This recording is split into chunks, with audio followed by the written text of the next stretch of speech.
So what is up, guys? Nick here, helping you to master your technology. This is the 2018 MacBook Air. I picked this thing up about 2 months ago, and unfortunately I got it right before Apple come out with a new version, but I was happy that they barely even updated that thing and only put True Tone, so it's basically the same laptop. Why do I love this computer? You can tell it's a MacBook Air right there by that tapered design, but we're going to talk about several points because I think this is one of the best college laptops you could buy, or even general everyday use work laptop, just for a decent value. To me, it's the best value MacBook right now, and let me explain why.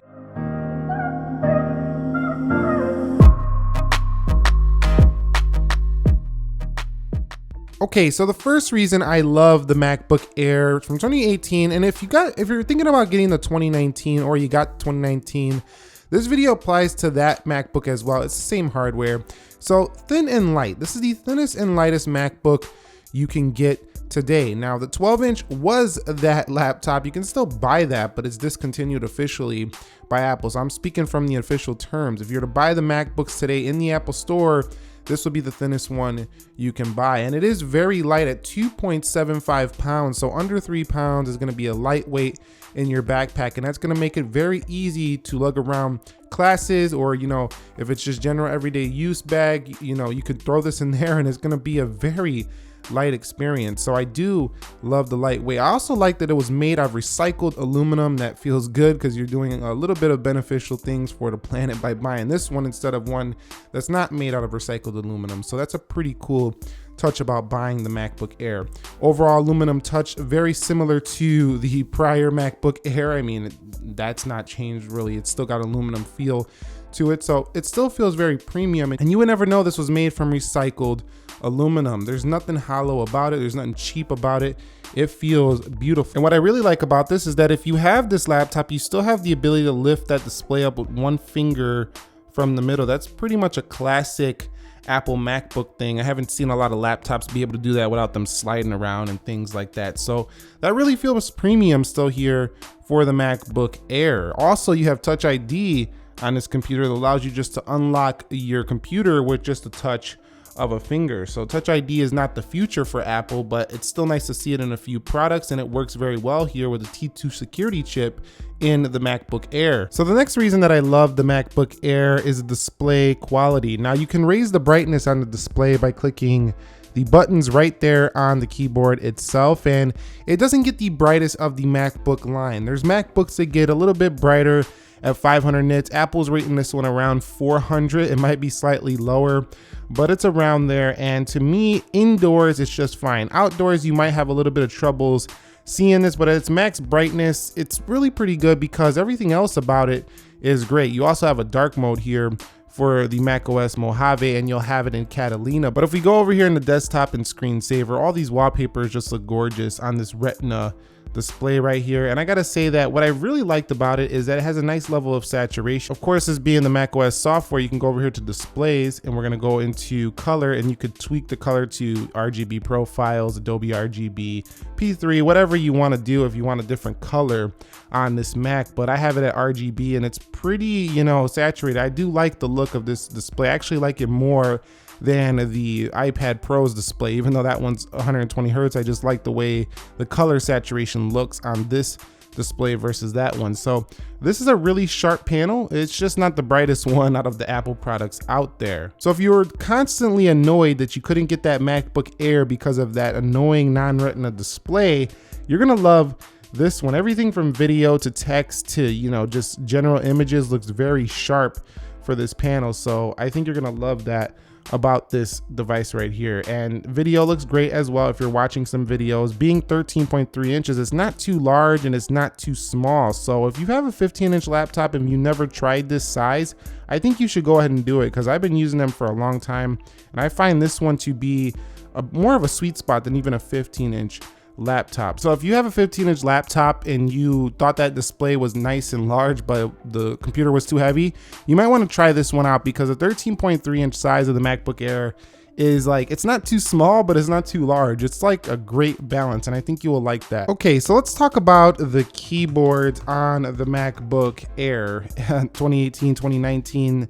These keyboards are a lot quieter than the prior versions, but the butterfly mechanism might be going away, as many people have not really enjoyed this, you know, laptop keyboard. And you could hear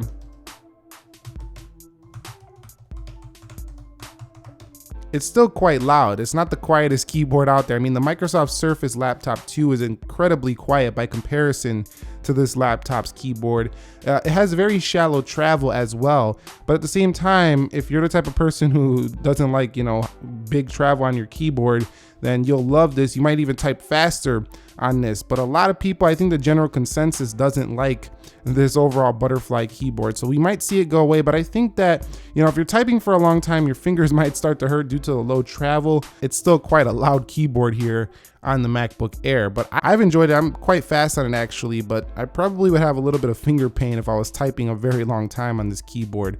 Overall though, it's still improved over the prior butterfly keyboards, and I don't think it's a deal breaker for the MacBook. Now that trackpad is absolutely huge for a 13-inch computer, and I love it because a lot of people say, well, it's, you know, it's just too big, but how could it be too big? Because no matter where you're at, you're pretty much going to be precise on the trackpad. You never have to think about, you know, where your fingers are going to be. So I actually love this large trackpad because it's a lot of space to go ahead and move your finger around. In addition, you don't even have to think twice. You know your fingers are going to be on the trackpad because it's so large. And also it has a nice force click on this computer, so that feels great as well in comparison to the older MacBook Air series. So overall, trackpad is amazing. The keyboard is questionable, but I think some people will love it, some people will not. So let's talk about performance. Over here on this Safari tab, I got multiple tabs open. You can see it just snaps through everything just fine. And I gotta tell you my experience about this performance. You would think with this Core Y processor, this dual core, it's a dual core i5,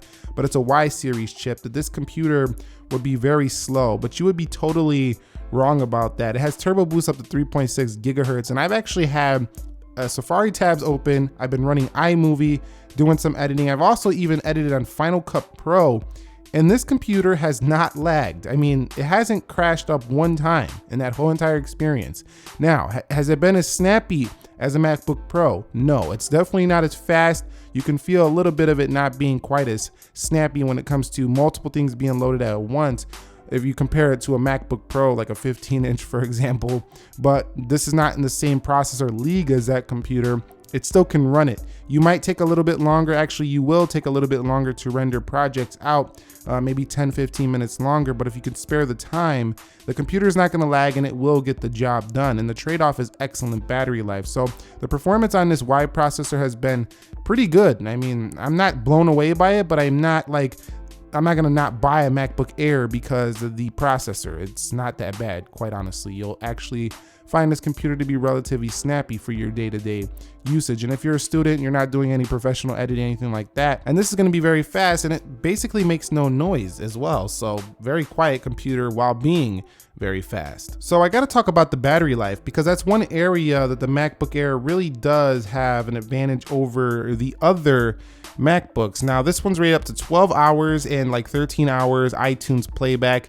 This one right here, I find it to be about 7-8 hours in actual real life use if you're pounding on it, but it can get up to 10 hours if you're light using and you're not using like Google Chrome and you're not using programs that aren't Apple-based programs. This computer did go the distance, and I'm very, very happy with the battery life on this thing. So if you're looking for a great battery MacBook, look no further. The MacBook Air is kind of more in line with those iPads when it comes to its battery life. So the MacBook Pros are just way worse on the battery, especially the 15-inchers. So I actually didn't love the webcam. As you can see, this is pretty noisy quality. Look at this. I mean, no, I just don't like the webcam on here. So if you're looking for a high quality FaceTime experience, you're not gonna like the webcam on here, but it does work. I mean, you could still do FaceTime, stuff like that, but overall you can see just tons of noise in that webcam. So definitely this is one of the biggest downsides of most of the MacBooks. They don't have sharp webcams. Also do keep in mind, this is the last MacBook with actually, function keys. This one has actual hardware keys for raising your keyboard brightness or even raising your screen brightness, you know, going into your application. So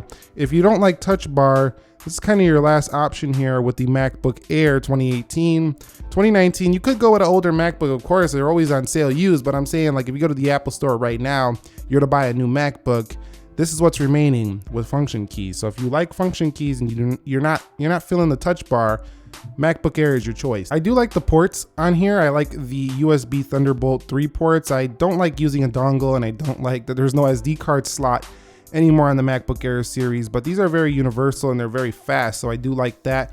And I also like that there's a headphone jack. I just wish that Apple would put 2 more Thunderbolt ports here. I mean, why not? Look at all this space right here on the MacBook Air. Overall, I think the port selection for the general user is adequate, but it's still not, you know, great compared to a lot of other laptops out there. And a lot of other laptops will give you many ports, HDMIs, you know, SD card slots for much cheaper than this computer. So this is lacking.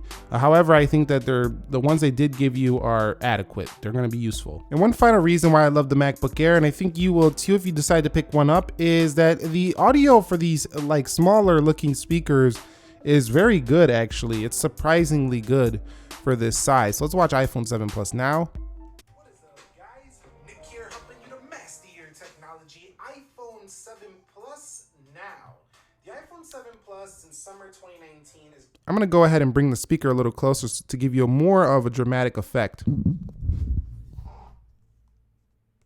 going on its 3rd year anniversary in September. It'll be 3 years old at that point, and the phone is hanging on, and it's hanging on quite well, and mostly because of iOS 13, which you see right here, which brings a lot of new features to the device, including my favorite. So you've seen right there that the audio performance on the MacBook Air is stellar. So for all the aforementioned reasons, that's why I love the MacBook Air, and I think it's great for college students because of the weight, the size, the beautiful screen, the great battery life. All these things are crucial to having a smooth everyday experience with taking notes and, you know, going from class to class. So it's good in those respects. There's also a lot of good Windows laptops out there these days, you know, that can do a lot of similar things, but good audio performance, sleek design. And the only things I didn't like about this computer was that, you know, it has a pretty low storage to start, so you're gonna have to pay significantly more to upgrade your storage on this, but you could use external flash drives, hard drives. That gets annoying sometimes,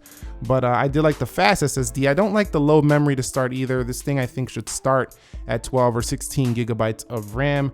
But other than that, I'm pretty happy with it, and I think you will be too. And that's why I love the MacBook Air. Did you guys pick up a MacBook Air? And the MacBook Airs are still on sale at quite a few retailers. I've seen them at $899 for the 2018 model, $999 for the 2019 model, sometimes $949, and that comes with True Tone, but a slightly slower SSD. So really, they're about the same computer, just one's last year, one's this year. So let us know your experience with the MacBook Air. Thumbs up if you enjoyed it. Nick here, helping you to master your technology. Subscribe if you haven't already. I will catch you all in the next episode. Be sure to be well, and peace.